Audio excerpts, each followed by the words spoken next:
Okay. सो आज जो हम करने जा रहे हैं वो है, टॉपिक है हमारा राइट्स। देखिए, अभी तक इंट्रोडक्शन टू पॉलिटिकल थ्योरी में हमने लगभग लगभग अभी what is political theory and it's characteristics, it's relevance, पहला यूनिट ये करा है कि राजनीतिक सिद्धांत क्या है, उसकी क्या प्रासंगिकता है, उसे हमें क्यों पढ़ना चाहिए। उसके बाद हमने जो नेक्स्ट टॉपिक करा था वो कंसेप्ट या थ्योरी वाला करा था, जिसमें सबसे पहले हमने करा है लिबर्टी का। तो लिबर्टी का हमने कंसेप्ट पढ़ा कि लिबर्टी क्या होती है, डिफरेंट नोशन ऑफ लिबर्टी क्या है, डिफरेंट काइंड ऑफ लिबर्टी क्या है, जो विचारक हैं, जो ऑथर्स हैं, वो कैसे अपने लिबर्टी के आइडिया को रखते हैं। बहुत सारे विचारक हैं, जॉन लॉक हो गया, हॉब्स हो गया, जीएस मिल हो गया, कार्ल मार्क्स हो गए, ये सब अपनी लिबर्टी के आइडियाज़ को रखते हैं। उसके बाद हमने नेगेटिव पॉजिटिव लिबर्टी को देखा। उसके बाद रिपब्लिकन कंसेप्शन ऑफ लिबर्टी को देखा है। आज जो हम टॉपिक करने जा रहे हैं वो है राइट्स। देखिए, राइट्स आमतौर पर हम सभी जो नागरिक हैं सभी को ज़रूरत होता है, ठीक है, मगर इसका सबसे पहले मीनिंग हमें समझना चाहिए कि राइट्स होते क्या है। तो थोड़ी देर के लिए आप सब अपनी मन में एक मीनिंग सोचिए कि राइट्स से क्या मतलब होता है। देखिए, सबसे पहले इसकी उपयोगिता क्या है। हम आज का जो समाज है जिसमें नेशन स्टेट एकदम प्रायोरिटी पे रहता है, स्टेट का कंसेप्ट हमारे पास एकदम अच्छे तौर पे उपलब्ध है कि स्टेट क्या होता है, स्टेट की क्या दायरे हैं, क्या लिमिटेशंस हैं, स्टेट से हम क्या समझते हैं, ठीक है। उसी प्रकार जिस प्रकार से हमारा जो लाइफ है जिस तरीके से ऑर्गेनाइज हो रहा है, उसी स्वरूप में हमें अपने जीवन को यापन करने के लिए, एक अच्छे लाइफ को क्रिएट करने के लिए, एक अच्छा जीवन जीने के लिए हमें राइट्स की आवश्यकता है। अब देखिए, एक थिंकर हैं, आप सभी ने नाम सुना होगा, हैरोल्ड लास्की। देखिए, लास्की राइट्स के बारे में ये बोलते हैं कि जो अधिकार होते हैं, अधिकार से उनका तात्पर्य ये होता है कि अधिकार वो जर्नल कंडीशंस हैं या फिर वो उस तरीके की व्यवस्था है जिसमें जिसमें सामाजिक जीवन में आप एक अच्छा जीवन जी पाएंगे या फिर अपने आप को उत्कृष्ट कर पाएंगे। तो राइट्स इतने ज़रूरी हो जाते हैं एक सामाजिक जीवन में, ठीक है। एक सामाजिक जीवन में जो अधिकार हैं वो इतने इसलिए महत्वपूर्ण है क्योंकि हम अपना वेलफेयर उसके माध्यम से कर सकते हैं। हम अपने आप को उत्कृष्ट या फिर अपने आप का सेल्फ एक्चुअलाइजेशन कर सकते हैं राइट्स के माध्यम से। अब देखिए, बेसिक टर्मिनोलॉजी पे आते हैं कि अधिकार होते क्या। देखिए, जो राइट्स है वो क्या है, सर्टेन इंटाइटलमेंट्स है। कृपया करके आप सभी है ना नोटबुक अपना जरूर निकाल के रखें, लिखते रहे जो नोटबुक है। तो rights are certain kind of entitlements, ठीक है। राइट्स क्या है, कुछ तरीके की इंटाइटलमेंट्स हैं। और किस तरीके से समझे, क्या हम कह सकते हैं कि जो राइट्स है और मांग, क्या अधिकार और मांग एक जैसा होता है। जो हम मांग करते हैं, डिमांड करते हैं, जो मांग होती है, क्या अधिकार और मांग एक, क्या दोनों बराबर है? थोड़ा सा सोचिए। तो क्या है, देखिए, जितनी भी मांग होती है ना वो क्या होता है, एक तरह से राइट्स ही होता है, अधिकार ही होती है। मगर प्रॉब्लम ये, डिफरेंस ये हो जाता है कि जो मांग होती है वो किसी राज्य या सरकार या अथॉरिटी या स्टेट ने स्वीकार नहीं करी है। समझ में आया? तो all claims are necessarily rights, कि जितनी भी क्लेम्स होती है ना वो ज़्यादातर राइट्स ही होती है। कुछ को रिकॉग्निशन मिल जाता है, कुछ को नहीं मिलता है। उसकी बात करते हैं कि देखिए, जो मॉडर्न पॉलिटिकल फिलॉसफी है ना, जैसे अगर हम एंशिएंट इंडिया के बारे में बात करें तो एंशिएंट इंडिया में क्या है कि राइट्स का कंसेप्ट इतना क्लियर नहीं था, कि राइट्स नहीं होते थे। जो एंशिएंट इंडिया अगर हम बात करें तो वो किस पे चलती थी, वो ड्यूटी पे चलती थी, कर्तव्य पे चलती थी। जो हमारी जो भारतीय समाज है वो शुरू से वो किस पे चलता है, कर्तव्य के कंसेप्ट पे चलता है, ड्यूटी पे चलता है, ठीक है। तो ये जो राइट्स का जो नोशन है, ये हम देखते हैं कि ये मॉडर्न पॉलिटिकल फिलॉसफी का एक प्रोडक्ट है, एक उत्पाद है। इसका जो सृजन होता है, ये जो राइट्स का जो कंसेप्ट आता है हमारे सामने, ये कब आता है?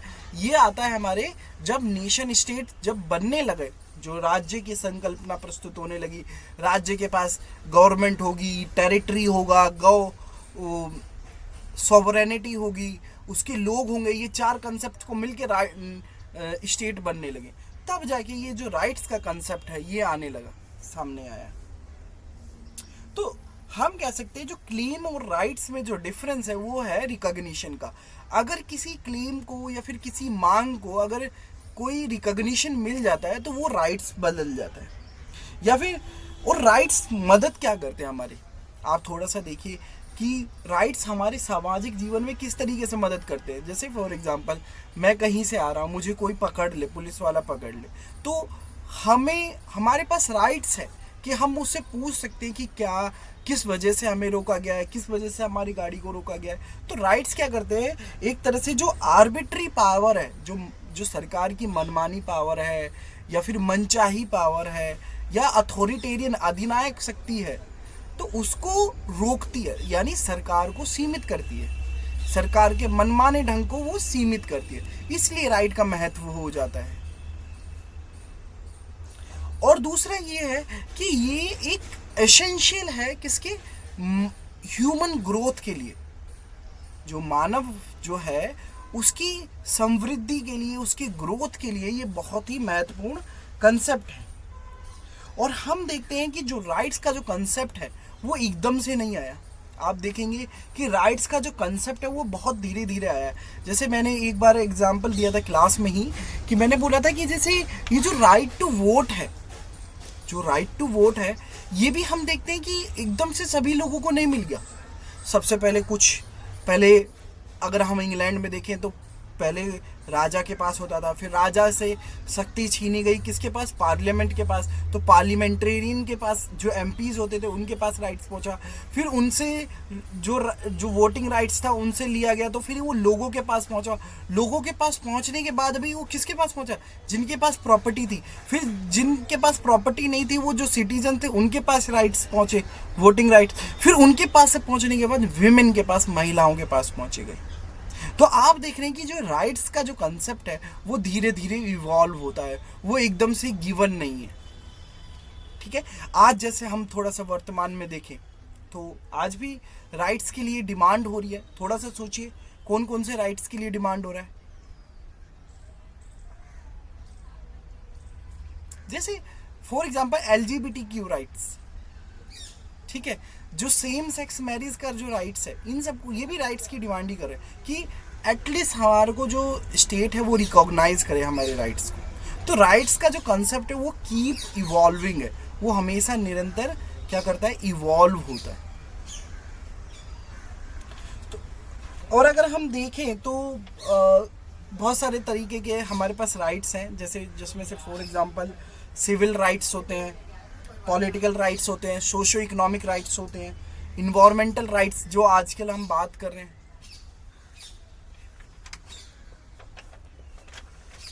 उसके बाद देखो एक बहुत ही क्रूशियल एस्पेक्ट्स है राइट्स का, वो है ऑब्लिगेशन यानी ड्यूटी, या हम कह सकते हैं कर्तव्य से। देखिए अधिकार और कर्तव्य ना दोनों साथ साथ चलते हैं, एक दोनों दूसरे के विपरीत नहीं है, वो हमेशा एक दूसरे के साथ साथ चलेंगे। यानी another crucial aspects of rights it's connection with obligation और ड्यूटी। कि एक क्रूशियल एस्पेक्ट मतलब एक महत्वपूर्ण आयाम ये है कि जो अधिकार है वो हमेशा किसके साथ जुड़े हुए हैं, कर्तव्यों के साथ जुड़े हुए। Rights are meaningless in the absence of obligation. कि देखो कहीं पे भी अगर आपके अधिकारों को अगर आप इंजॉय करना चाहते हैं, आप उसका आनंद लेना चाहते हैं या फिर अपने कार्य को करना चाहते हैं, तो कहीं ना कहीं वहाँ पे किसी ना किसी व्यक्ति का ऑब्लिगेशन जरूर होगा। ठीक है, अगर मैं सिंपली बोलूं कि राइट्स क्या होते हैं, तो simply it's getting one's due, अपने बकाये को लेना। अब वो बकाया किसी भी स्वरूप में हो सकता है कि rights is all about getting one's due. Please write it down इस टर्म को। ठीक है, तो पहला हमने क्या देखा कि राइट्स क्लेम्स से रिलेटेड है, बट राइट्स में ये हो जाता है कि वो रिकॉग्नाइज्ड हो जाते हैं। ये मॉडर्न पॉलिटिकल फिलॉसफी का पार्ट है, ये नया आया है वर्तमान में। ये ह्यूमन प्रोग्रेस से जुड़ा हुआ है, मानव कल्याण से जुड़ा हुआ है। और जो राइट्स का जो कंसेप्ट है वो धीरे धीरे इवॉल्व होता है। अब देखिए यहाँ पे ना मैं एक थिंकर को यहाँ पे लेके आना चाहता हूँ, हॉब्स का। उसने एक बात करा था कि obligation is required for right to be enjoyed but it is not equal to the rights. देखिए जब भी हम अपने अधिकारों का आनंद लेना चाहते हैं तो वहाँ पे हमें किसी न किसी का ऑब्लिगेशन ज़रूरी है। कि जैसे फॉर एग्जांपल मेरा अधिकार है कि मैं सर्दी में आइसक्रीम खाऊं, ठीक है, तो मैं अपने इस अधिकार को, अगर मैं मेरा मन कर रहा है तो मैं इसको एंजॉय करूंगा, तो वहाँ पे कहीं ना कहीं ये शॉप होना चाहिए कि जो आइसक्रीम बेचता हो, डिलीवर करता हो, ठीक है।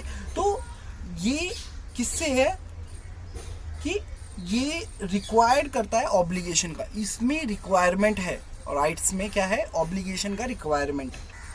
मगर ये भी ध्यान रखना है कि ये दोनों एक जैसे नहीं है, ऑब्लिगेशन अलग है, राइट्स अलग है। क्लियर हुआ? जिसमें थॉमस हॉब्स बात करते हैं लीगल राइट्स की बात करते हैं और मॉरल राइट्स की बात करते हैं। अब हम आते हैं बेसिक फीचर्स ऑफ राइट्स। अभी तक मैंने जो इंट्रो दिया है आप सभी को अधिकार का, तो उसके बेसिक फीचर्स क्या होंगे? जैसे जो concept of rights gained significance with emergence of democracy, ठीक है। तो डेमोक्रेसी के आइडियल, तो यहाँ पे हम जो पॉइंट लिख रहे हैं कि सम बेसिक फीचर या कैरेक्टरिस्टिक्स ऑफ राइट्स। कृपया आप है ना अपने नोटबुक पे लिखिए कि जो अधिकार होते हैं उसकी विशेषता क्या है, उसके मूलभूत तत्व क्या है, ठीक है। तो देखिए सबसे पहला क्या है, rights are claim of the individual exist only in society. कि जो राइट्स हैं वो मानव या व्यक्ति की मांग है जो कि केवल समाज में ही उपलब्ध होती है। अब देखिए अगर मैं बात करूं कि राइट्स समाज के बाहर होता है, जंगल में हो सकता है, नहीं हो सकता है। राइट्स हमेशा समाज में ही हो सकती है, ठीक है। तो राइट्स का जो कंसेप्ट है वो सोसाइटी में ही एग्जिस्ट करता है। अब वो बात अलग है कि कोई पर्टिकुलर फॉरेस्ट है और लैंड है, उसको किसी और व्यक्ति को दे दिया कल्टीवेशन के लिए या उसको प्रोटेक्ट करने के लिए, तो बट उसे कहाँ से मिले वो राइट्स? वो सोसाइटी से ही मिले। तो पहला फीचर क्या हुआ कि rights are claim of the individual and exist only in society.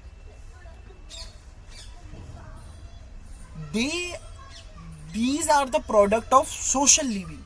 जो राइट्स जो हैं वो एक सामाजिक जीवन का उत्पाद है, ठीक है, सामाजिक जीवन का एक प्रोडक्ट है राइट्स।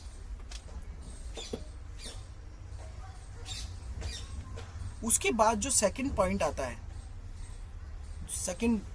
अगर आपको इसको थर्ड पॉइंट में भी कन्वर्ट करना है तो थर्ड में, अगर आपने ये वाला सेकंड पॉइंट बना लिया होगा कि rights are part of social living या प्रोडक्ट ऑफ सोशल लिविंग, ठीक है।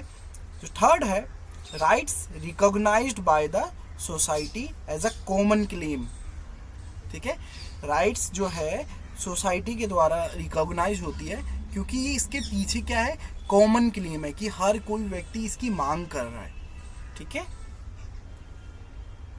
कॉमन क्लेम तो यानी कलेक्टिव की बात कर रहे हैं हम यहाँ पे, कोई इंडिविजुअल स्पेसिफिक नहीं हो रही, कॉमन क्लेम की बात कर रहे हैं, ठीक है। इसी में आप ऐड कर सकते हैं राइट्स आर रैशनल, ठीक है।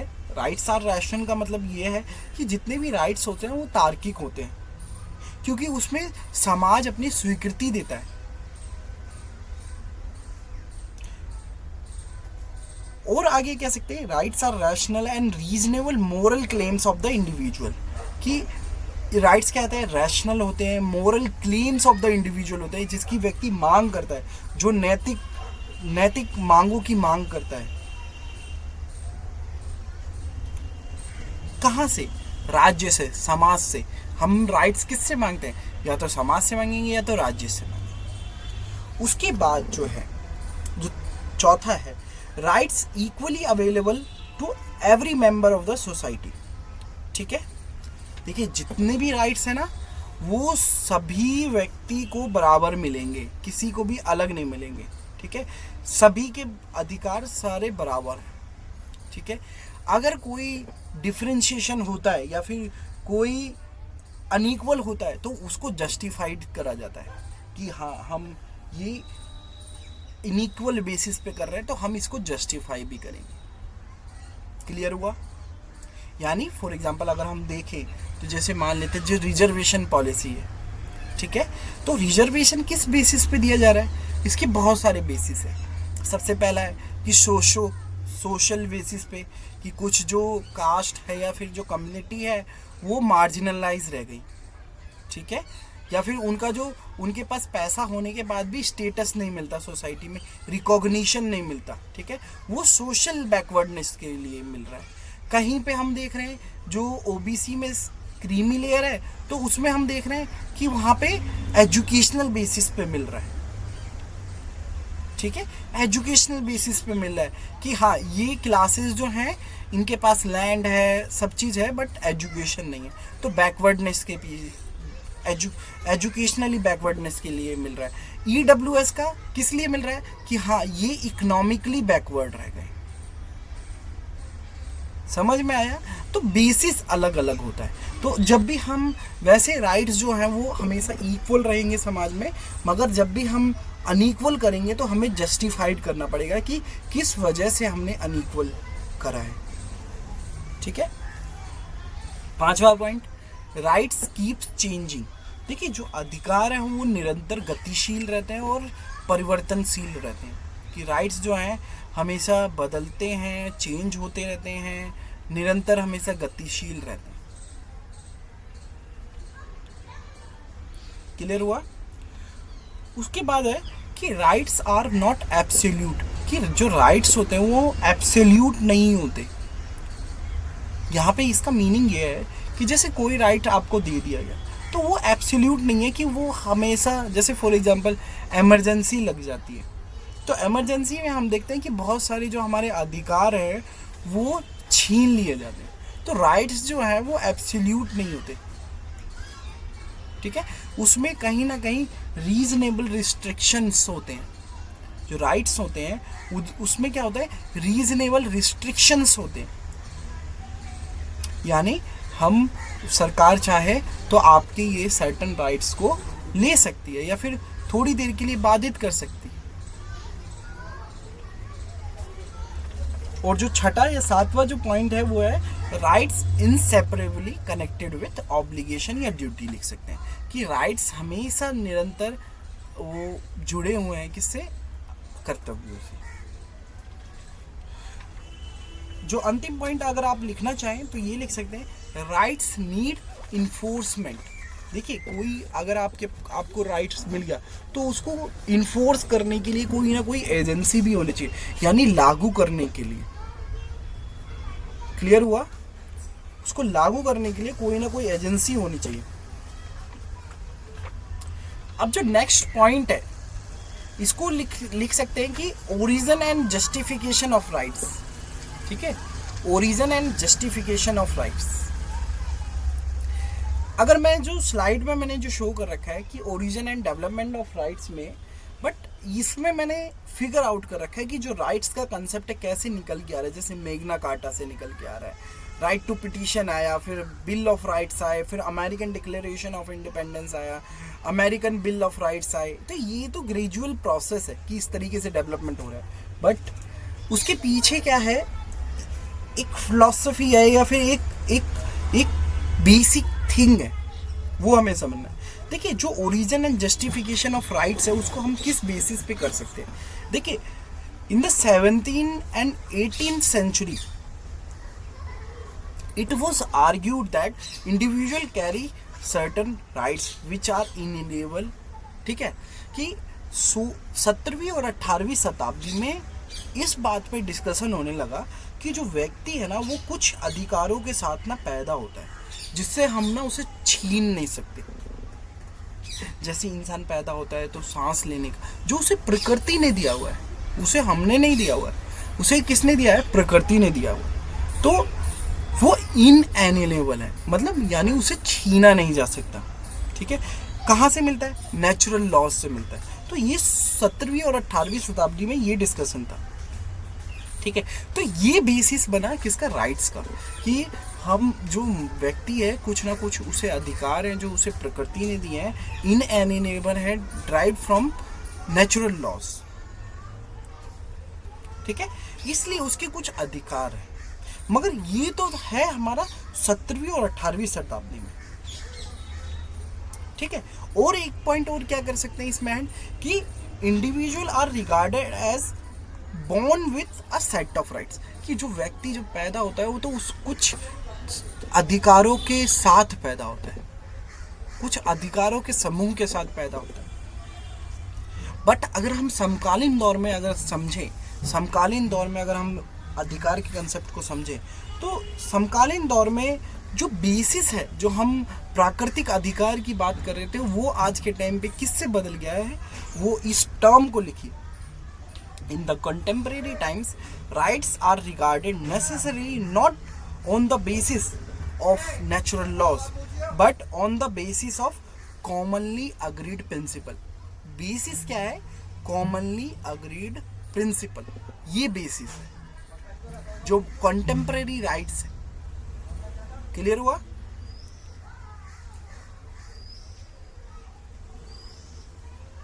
यहां पे समझ में आया जो बेसिस क्या है?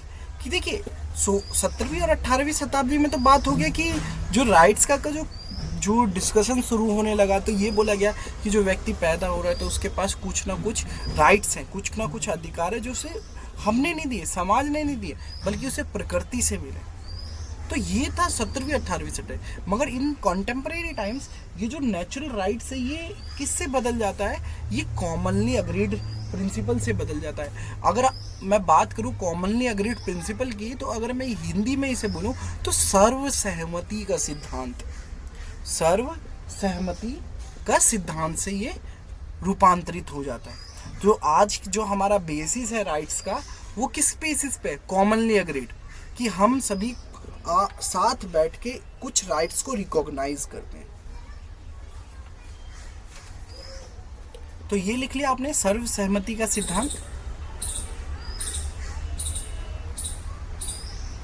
अगर आप सभी में से किसी के भी क्वेश्चंस हो तो आप कमेंट बॉक्स में लिख सकते हैं, मैं लास्ट में आपके कमेंट बॉक्स में से क्वेश्चन देख लूँगा। अब हम बात करते हैं नेगेटिव।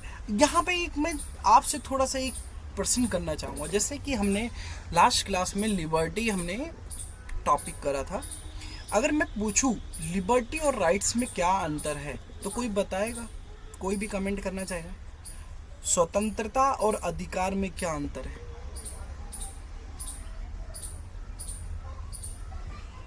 थोड़ा सा सोचिए।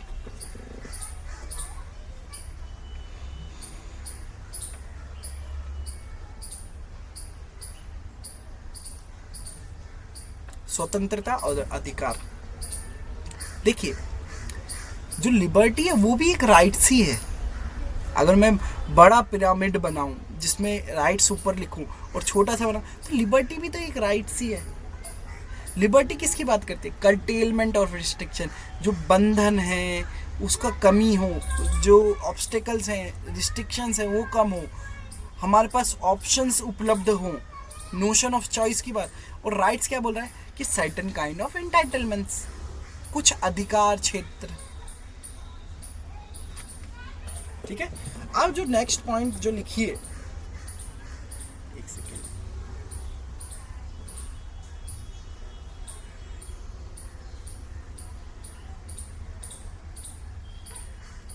आप सबने अगर आप स्क्रीनशॉट लेना चाहो तो ये लिख सकते हो।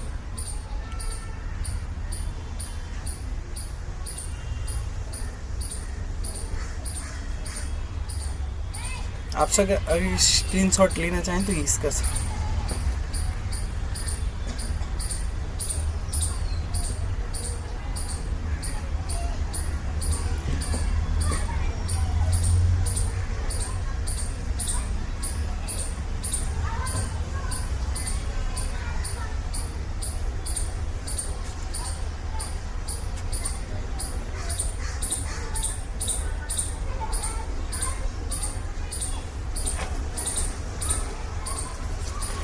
अब हम बात करते हैं थोड़ा नेगेटिव और positive rights, negative and positive rights. आप सबने ले लिया। देखिए जो नेगेटिव राइट्स होते हैं वो क्या होता है, देखिए negative rights are those rights, यानी नकारात्मक अधिकार वह अधिकार होते हैं जो राज्य के खिलाफ या राज्य के विरुद्ध हम लेते हैं या फिर राज्य के उपरोक्त लेते हैं। कैसे?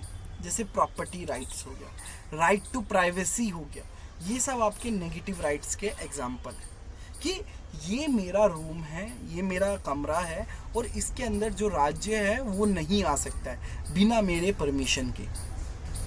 ठीक है, तो negative rights are those rights that are held against the state. Clear हुआ?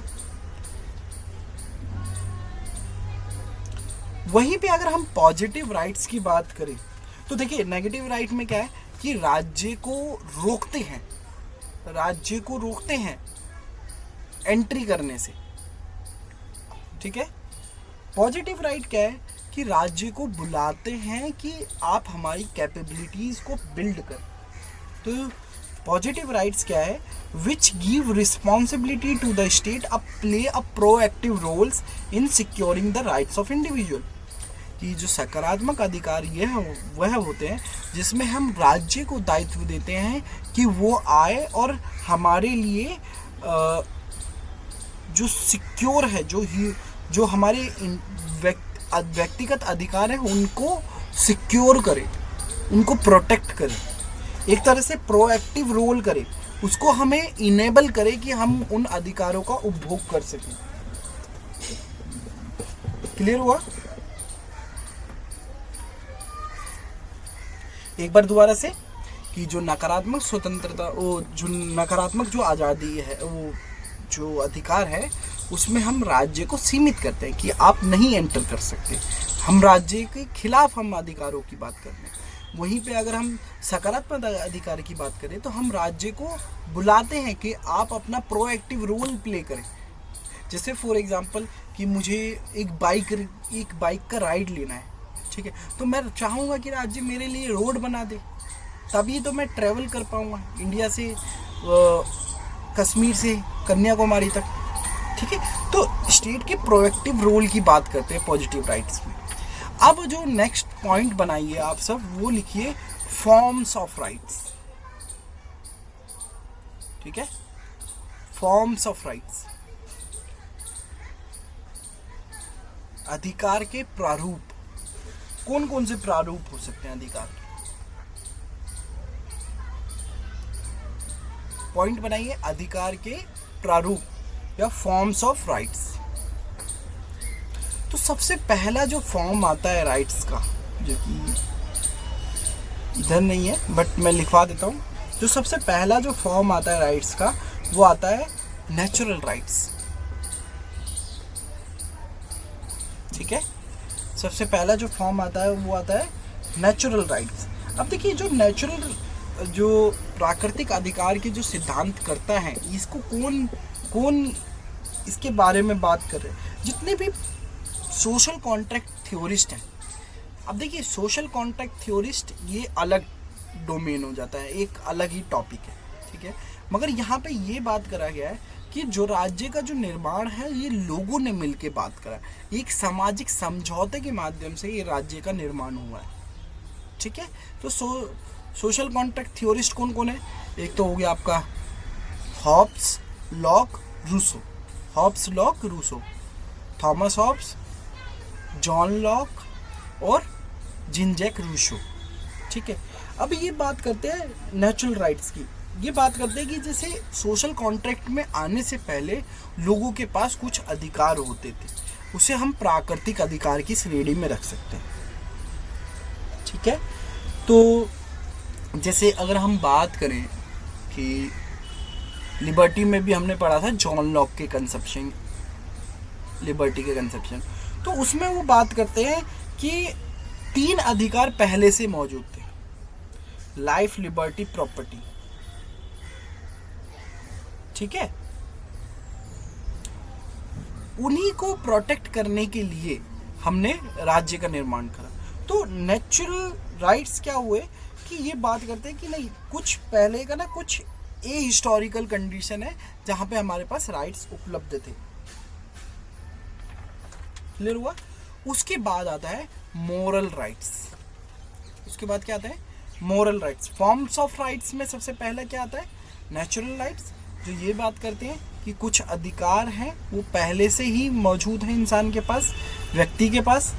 उसके बाद आता है मॉरल राइट्स, जिसको उन अधिकारों को किसने दिया है? प्रकृति ने उसको दिया। ठीक है। उसके बाद आते हैं मॉरल राइट्स। अब देखिए मॉरल राइट्स क्या होता है? मॉरली ठीक है। देखिए थोड़ा सा इसको समझिए कि हम कई बार ना मॉरल एथिकल की बात करते हैं। जैसे मोरल और एथिकल क्या होता है डिफरेंस, कोई बताएगा? मोरल या एथिकल। देखिए इसको समझिए, ये कैसे समझ में आएगा? इसको समझने के लिए आपको 3 चीज़ों की जरूरत पड़ेगी मोरल और एथिकल में। कि देखिए मानिए कि एक होता है वैल्यू। वैल्यू का मतलब होता है मूल्य। हर किसी के वैल्यू होते हैं। ठीक है। अब वैल्यू ना, जो वैल्यूज़ होते हैं यानी इसको आदत भी कह सकते हैं कई बार। ठीक है। वैल्यूज़, ठीक है, तो वो अच्छे और बुरे दोनों हो सकते हैं। ठीक है। मोरल क्या होता है कि देखिए जब वैल्यू, मोरल और एथिकल की बात करें कि जैसे कि मैंने बात करा, ये जो वैल्यू है वो क्या है? नेगेटिव और पॉजिटिव हो सकते हैं, अच्छे भी हो सकते हैं, बुरे भी हो सकते हैं। जब हम ये जज करने लगते हैं कि कुछ जो कंडक्ट है, कुछ जो क्रियाएं हैं वो ठीक है और कुछ क्रियाएं खराब है, तब हम जब जजमेंट करते हैं, कि जब जज कर रहे होते हैं कि ये सही है और ये गलत है, तब वो मोरालिटी का पार्ट है, तब वो मोरालिटी होती है। ठीक है। जहाँ पे हम ये डिसाइड करने हैं, जैसे फॉर एग्जांपल कि आप किसी हॉस्पिटल में गए हुए, ठीक है, एक व्यक्ति सिगरेट पी रहा है। ठीक है। एक व्यक्ति क्या कर रहा है? सिगरेट पी रहा है। तो वो तो उसके वैल्यू का पार्ट है। अब वो सिगरेट मैंने जैसे कि बताया, जो वैल्यू है वो नेगेटिव और पॉजिटिव दोनों हो सकता है। ठीक है, कैसा भी हो सकता है।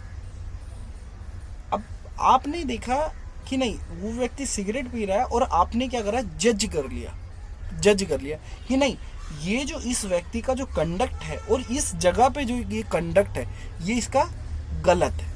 ठीक है। तब आप मोरल हो गए। ठीक है। जब आप जज करने लगते हो किसी भी व्यक्ति को, है ना, जज करने लगते हो, तब आपका आता है मोरालिटी। अब हो सकता है कि मैं देख के कि वो जो व्यक्ति जो सिगरेट पी रहा था, हो सकता है कि मैं इग्नोर करके चले जाऊं, मगर मोरालिटी है क्योंकि मैंने जज कर लिया वो व्यक्ति हॉस्पिटल में सिगरेट कर रहा है, वो गलत है, जज कर लिया। ठीक है। अब जो एथिक्स है ना, जो एथिकल है, वो आता है आपके एक्शन वाले पार्ट में, कि आपने कोई चीज़ जज कर ली, उसके बाद आपका क्या रोल होता है, आप कौन सा एक्शन परफॉर्म करते हैं, वो होता है एथिकल। ठीक है। एथिकल होता है। हो सकता है कि आप उस व्यक्ति को बोल लें कि हाँ नहीं, ये जो आपका कंडक्ट है वो बेकार है। ठीक है, बेकार है। या तो आप हो सकता है इग्नोर करके चले जाए। तो ये आपका सब्जेक्टिव जो एथिकल है। ठीक है। तो ये 3 चीज होती है, वैल्यू, मोरालिटी एंड एथिकल या एथिक्स। तो वैल्यू में क्या है? नेगेटिव पॉजिटिव हो सकता है, कैसा भी हो सकता है। वैल्यू हर कोई सोसाइटी अलग अलग, मतलब हर व्यक्ति अलग है, हर व्यक्ति की फैमिली अलग है, हर व्यक्ति अलग अलग समाज से आता है, तो हर किसी के वैल्यू सिस्टम अलग हो सकते हैं, कोई इसमें प्रॉब्लम नहीं है। बट मोरालिटी क्या आता है? जब जज कर लेते हो आप किसी चीज़ को अपने वैल्यूज से जज कर लेते हो कि हाँ ये गलत है, या फिर आप ये संविधान के वैल्यू से या फिर उस जगह के वैल्यू से कि हॉस्पिटल के कुछ वैल्यूज हैं या हॉस्पिटल के कुछ नियम कायदे, तो वहाँ पे हो, तो आप जब जज कर लेते हो तो वो मोरालिटी का पार्ट आता है। और जब आप जज करने के बाद जो एक्शन परफॉर्म करते हो, जो क्रियाएं करते हो, जो एक्शन परफॉर्म करते हैं, वो आपका एथिकल पार्ट है। क्लियर हुआ? तो ये होता है डिफरेंस। तो मॉरल राइट्स क्या होते हैं? देखिए जो मॉरल राइट्स है बेस्ड ऑन किसके ऊपर बेस्ड होते हैं? Sense of fairness and justice, या फिर एथिकल सेंस ऑफ मॉरलिटी। ठीक है। जो मॉरल राइट्स होते हैं किसके ऊपर बेस्ड होते हैं? Sense of fairness. फेयरनेस मतलब सभी को बराबर मिले, सभी का इसमें पूरा हो, ठीक है। मोरल, ठीक है, फेयरनेस पे बेस्ड होता है। ये हमेशा बैक्ड बाय लॉज नहीं होता है। मॉरल राइट्स कुछ वो स्वाभाविक होता है कि मुझे लगता है कि जैसे मेरे को भूख लग रही है तो मैंने उसमें खाना खाया और जितना मेरे को लेना था मैंने उतना ही लिया, तो ये मैं मॉरली करेक्ट हूँ, ठीक है। बट मैं चाहूँ कि मैं ज़्यादा लेने के बाद और फिर उसे वेस्ट करूँ, तो वो मैं मॉरली जस्ट नहीं हूँ, क्योंकि उससे किसी और व्यक्ति का भी पेट भर सकता था। आए समझ में? तो मॉरलिटी, जो मॉरल राइट्स है वो किस पे बेस्ड है? Sense of fairness and justice, ठीक है, जिसको एथिकल सेंस भी मॉरलिटी बोलते हैं। क्लियर हुआ? उसके बाद आता है लीगल राइट्स, जो तीसरा राइट्स है। पहला है नेचुरल राइट्स, दूसरा है मॉरल राइट्स, तीसरा है लीगल राइट्स। अब देखिए लीगल राइट्स होते क्या है। लीगल राइट्स इंपॉर्टेंट पॉइंट क्या है? Forced by law and the state, ठीक है, या फिर लिख सकते हो इन्फोर्स बाय द स्टेट। मैंने दो वर्ड यूज करे, enforce by law and state, ठीक है। तो कानून के माध्यम से भी हो सकता है और स्टेट के माध्यम से। पहला पॉइंट ये भी हुआ। दूसरा क्या है कि ऑल सिटीजन इंजॉयड, ठीक है, जितने भी नागरिक हैं। देखो लीगल राइट्स ना हर किसी को नहीं मिलता है, ठीक है। लीगल राइट्स जो केवल सिटीजन है, जो केवल नागरिक है, उन्हीं को मिलता है, ठीक है। नो डाउट और भी तरीके के राइट्स हैं जो, जैसे फॉर एग्जांपल बाहर से किसी और कंट्री से इंडिया में आते हैं तो उनके पास भी राइट्स होते हैं, बट जो लीगल राइट्स हैं वो केवल सिटीजन्स को उपलब्ध होते हैं, ठीक है। अगर इसका कोई हनन होता है, लीगल राइट्स का कोई हनन होता है, तो हम क्या कर सकते हैं? न्यायालय जा सकते हैं, कोर्ट जा सकते हैं।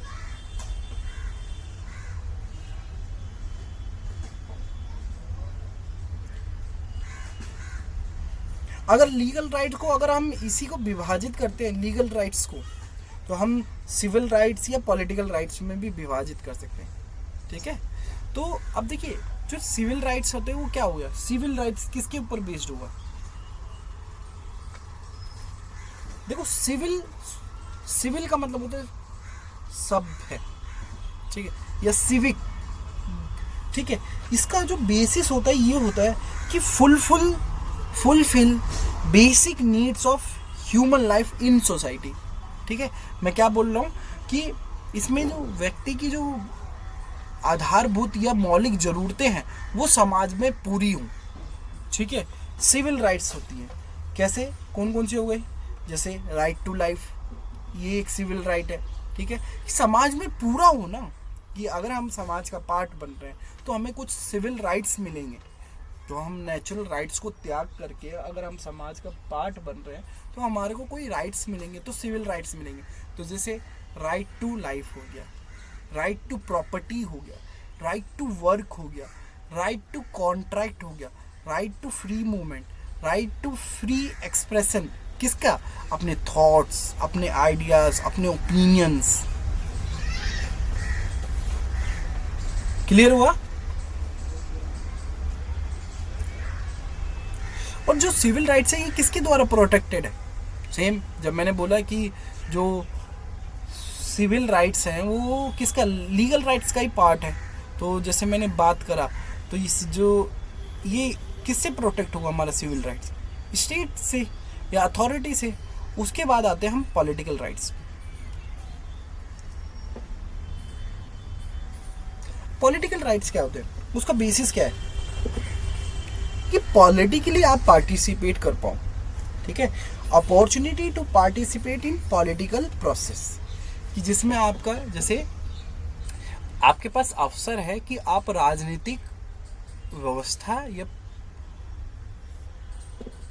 राजनीतिक व्यवस्था में भाग ले सकते हैं, या तो वोट डाल के या फिर आप खुद खड़े होके। तो जैसे राइट टू वोट हो गया, राइट टू बी इलेक्टेड हो गया, राइट टू पब्लिक ऑफिस हो गया, राइट टू पिटीशन हो गया, ठीक है। कि आपको कोई पब्लिक ऑफिस का पार्ट बनना है तो आपके पास राइट्स है वो, ठीक है। राइट टू पिटिशन, अगर आपको पिटिशन डालनी है। Right to criticise and discuss the government, अगर आपको सरकार की किसी नीति पे अपना क्रिटिसिज्म देना है या फिर गवर्नमेंट को डिस्कस करना है तो आपके पास वो राइट्स है। Right to criticise, right to receive protection while staying abroad, कि अगर आप मान लीजिए आप कहीं और काम करने चले गए किसी और देश में, तो आपके पास राइट्स तो है ना अपने आप को प्रोटेक्ट करने के लिए कि हाँ मेरे को एम्बेसी से कॉल करना है या फिर एम्बेसी से मुझे जुड़े रहना है। उसके बाद जो एक और राइट्स आता है जो कई बार जिक्र होता है कि जो अंतिम जो डेवलपमेंट हुआ है राइट्स का, वो आता है सोशो इकोनॉमिक राइट्स, सामाजिक आर्थिक अधिकार। अब देखिए जो सोशो इकोनॉमिक राइट्स हैं वो क्या है, इकोनॉमिक सिक्योरिटी मिले, सोशल सिक्योरिटी मिले, जो बेसिक नीड है लोगों की वो पूरी हो। अब देखिए यहाँ पे ना हम एक ऑथर को करने जा रहे हैं, एक ऑथर, ठीक है, तो उनका नाम है विंसले हॉफेल्ड। ओ सॉरी, नॉट विंसले हॉफेल्ड, हम डॉर्किन को करने जा रहे हैं, डॉर्किन, रोनाल्ड डॉर्किन, रोनाल्ड डॉर्किन, डॉर्किन का DWORKIN। उनकी जो टेक्स्ट है या फिर जो उनकी किताब है रोनाल्ड डॉर्किन की, वो है taking right seriously, taking right seriously, ये इनकी पुस्तक का नाम है जो 1977 में आई थी, रोनाल्ड डॉर्किन की। अब देखिए ये जो बात करते हैं ना, ये बोलते हैं, ये कानूनी पक्ष से अपनी बात करते हैं, ठीक है। तो इसमें ये बात करते हैं कि जो राइट्स होते हैं ना वो ट्रम्प होते हैं, राइट्स आर ट्रम्प। ये इस लाइन को लिख लो, जैसे ट्रम्प कार्ड होते हैं ना, राइट्स आर ट्रम्प। इससे इनका मतलब क्या है कि देखिए ये बात ये करते हैं कि जो बेसिक राइट्स है ना, जो बेसिक राइट्स है वो हमेशा उसको सबसे ज़्यादा महत्व मिलेगा कम्युनिटी या फिर जो समुदाय के अधिकारों से, ठीक है। जो भी व्यक्ति के जो व्यक्तिगत अधिकार हैं उनको हम सबसे पहले प्रमुखता देंगे, ठीक है। एक बार मैं पढ़ देता हूँ। Ronald Dworkin argued that rights are trumped. By this he meant that basic rights must take precedence over other norms including interest और welfare of the community, ठीक है। जो बेसिक राइट्स है, बेसिक राइट्स कुछ भी हो सकते हैं, हर समाज के कुछ बेसिक या मूलभूत अधिकार होते हैं, वो अलग अलग हो सकते हैं। तो उन अधिकारों को हमें सबसे ऊपर रखना है, ना कि हमें समुदाय के अधिकारों को सबसे पहले रखना है। तो सबसे पहले जो व्यक्ति के बेसिक नीड्स हैं उनको सबसे ऊपर या फिर सबसे ऊपर की श्रेणी में हमें रखना है, ठीक है। तो ये है रोनाल्ड डॉर्किन का आइडिया, जिसमें ये बोलते हैं कि जो राइट्स हैं वो एसेंशियल हैं, बहुत ज़रूरी हैं व्यक्ति के लिए, ठीक है, वो व्यक्ति के अधिकार हैं, ठीक है।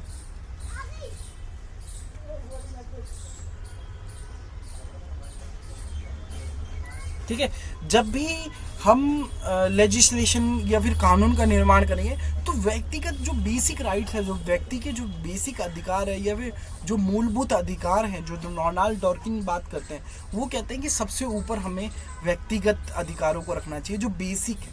हर समाज के कुछ होते हैं बेसिक अधिकार, जो बेसिक मूलभूत होते हैं, उन सबको ऊपर रखना चाहिए, ना कि हमें समुदाय के अधिकारों को। अगर वो बेसिक राइट्स पूरे हो जाते हैं या जो बेसिक अधिकार हैं अगर वो पूरे हो जाते हैं, तब हम समाज के अधिकारों के बारे में कानून निर्माण कर सकते हैं, मगर हमें सबसे पहले व्यक्तिगत अधिकारों के ऊपर कानून बनाने चाहिए, ठीक है। अब उसके बाद हम बात करते हैं जो राइट्स, जो एक दूसरे ऑथर है विंसले हॉफेल्ड, ठीक है, विंसले हॉफेल्ड। उनकी जो पुस्तक है, ये आप सर्च भी कर सकते हैं, फंडामेंटल लीगल कंसेप्शन, ठीक है। उनकी पुस्तक का नाम क्या है, फंडामेंटल लीगल कंसेप्शन।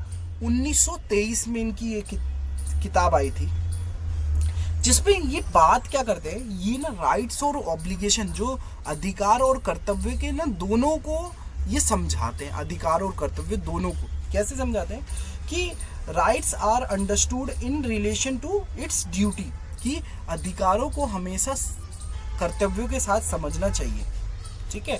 जिसमें वो 4 तरीके के आधार बताते हैं, ठीक है। तो या फिर वो चार तरीके के अधिकारों की बात करते हैं कि जिनका ना कर्तव्य से हमेशा जुड़े हुए हैं अधिकार, ठीक है। तो सबसे पहले में वो बात करते हैं लिबर्टी राइट्स।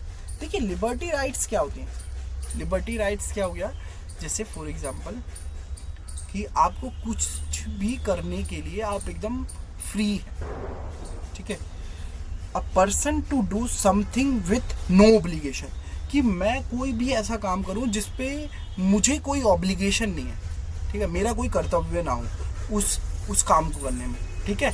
कोई भी काम ऐसा जिसपे मेरा कोई कर्तव्य ना हो, तो उसको बोलते हैं लिबर्टी राइट्स, ठीक है। उसके बाद वो दूसरा जो बात करते हैं वो बात करते हैं क्लेम राइट्स, ठीक है, क्लेम राइट।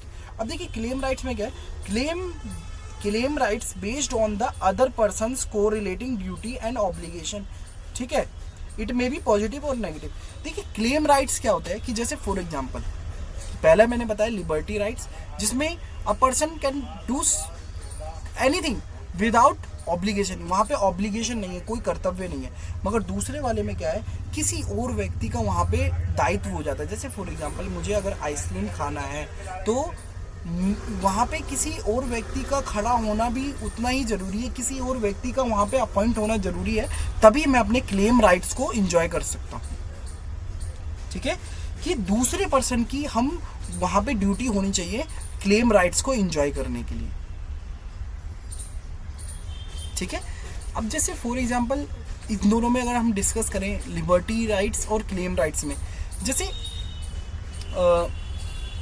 अगर मुझे कहीं घूमने जाना है, कहीं सैर करना है, तो लिबर्टी राइट्स में मैं कहीं पे भी अपनी बाइक उठाया और कहीं पे भी चला गया, ये मेरा लिबर्टी राइट। यहाँ पे मेरे को किसी और का ऑब्लिगेशन का जरूरत नहीं है, किसी और के दायित्व का, या फिर मेरा कोई दायित्व का जरूरत नहीं है, ठीक है, मेरा मन करा मैं चला गया। अब दूसरा क्लेम राइट्स में क्या है कि वहाँ पे ना किसी और व्यक्ति का भी होना जरूरी है कि मैं अपने अधिकारों को आनंद ले सकूँ। जैसे अब मैं निकला तो एक सर्टेन टाइम के बाद मुझे पेट्रोल की भी आवश्यकता होगी, तो कुछ पेट्रोल पंप होनी चाहिए, वहाँ पे किसी की ड्यूटी होनी चाहिए, किसी व्यक्ति का वहाँ पे कर्तव्य होना चाहिए कि वो रिफिल करके देगा। नो डाउट वो मनी चार्ज करेगा, बट क्लेम राइट्स में क्या है कि दूसरे व्यक्ति की हम ऑब्लिगेशन को ठहराते हैं, ठीक है। जो तीसरा राइट्स है वो है पावर राइट्स। पावर राइट्स में क्या होता है कि जो पावर राइट्स होते हैं, जैसे आप सबने कभी सुना है power of attorney. Power of attorney में क्या होता है कि हम अपने अधिकारों को भी बदल देते हैं और दूसरे के अधिकारों को भी। तो पावर राइट्स क्या है कि enable to individual to change the rights and duty of both self and others, ठीक है। कि पावर राइट्स वह होते हैं जिसमें हम व्यक्ति के अधिकारों को बदल सकते हैं, व्यक्ति के कर्तव्यों को बदल सकते हैं और अपने कर्तव्यों और अधिकारों को भी बदल सकते हैं। तो ये होता है पावर राइट्स। तो जिस व्यक्ति के पावर और जिसके व्यक्ति के पास पावर होती है, जैसे मैनेजर हो गया, तो आप सब देखोगे मैनेजर के पास क्या होता है, पावर राइट्स होता है। वो कभी इस वाले विंडो पे बिठा देता है लोगों को, कभी उस वाले विंडो पे बिठा देता है, तो उसके पास पावर राइट है। तो वो अपनी ड्यूटी भी चेंज कर सकता है, दूसरों की भी ड्यूटी चेंज कर सकता है। और चौथा जो राइट्स बात करते हैं वो बात करते हैं इम्यूनिटीज़ की। इम्यूनिटीज़ का क्या मतलब होता है यहाँ पे, देखिए इम्यूनिटीज़ का मतलब ऐसी कंडीशन से है कि जो व्यक्ति अपनी ड्यूटीज़ को ना चेंज होने दे, ठीक है। तो बहुत सारे लोगों के पास ना इम्यूनिटीज़ होती है कि कुछ भी हो जाए कि ये मेरे को इतने टाइम से ज़्यादा तक नहीं रोक सकता है, ये मेरे पास इम्यूनिटी है। जैसे ही घड़ी के 6 बजे तो मैं अपना जा सकता हूँ, उससे पहले कोई भी काम कहेगा करना पड़ेगा, ठीक है। तो इम्यूनिटीज़ क्या है कि हम अपने राइट्स को बदलने या फिर अपने कर्तव्यों को बदलने होने से बचाते हैं। क्लियर हुआ?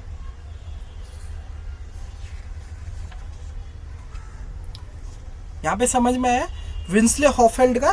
तो ये 4 प्रकार से वो राइट्स की बात करते हैं। सबसे पहले liberty rights, claim rights, power rights, immunities.